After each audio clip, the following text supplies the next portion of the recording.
રાષ્ટ્રીય પદયાત્રા સંદર્ભે જિલ્લા કલેક્ટર કચેરી ખાતે જિલ્લા કલેક્ટરની અધ્યક્ષતામાં બેઠક યોજાઈ હતી, જેમાં વડોદરાના સાંસદ ડોક્ટર હેમાંગ જોશી, જિલ્લા વિકાસ અધિકારી મમતા હિરપરા, નિવાસી કલેક્ટર BS પટેલ સહિત અધિકારીઓ ઉપસ્થિત રહ્યા હતા। રાષ્ટ્રીય પદયાત્રા 26 નવેમ્બર ખેડા કરમસદથી નીકળી 6 ડિસેમ્બરના રોજ સ્ટેચ્યુ ઓફ યુનિટી એકતાનગર ખાતે સમાપન થશે। રાષ્ટ્રીય પદયાત્રાના રૂટ સંદર્ભે ચર્ચા કરવામાં આવી હતી।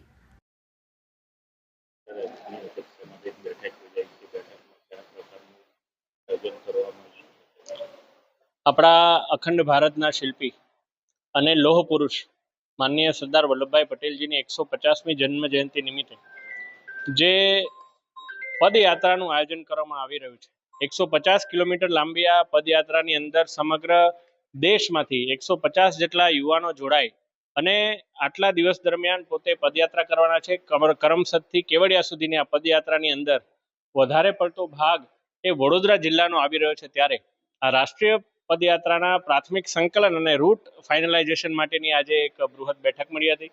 માનનીય કલેક્ટર શ્રી, DDO શ્રી અને તમામ અધિકારીશ્રીઓ, સંગઠનના પદાધિકારીશ્રીઓ સાથે મળી અને વિસ્તૃત ચર્ચા કરવામાં આવી અને વડોદરા જિલ્લામાં આવતા સરદાર પટેલજીને સ્પર્શતા, એમના જીવનને સ્પર્શતા એવા જે કોઈ સ્થળો છે એ પણ આ રૂટમાં આવરી લેવાય એ બાબતે પણ ચર્ચા કરવામાં આવી છે।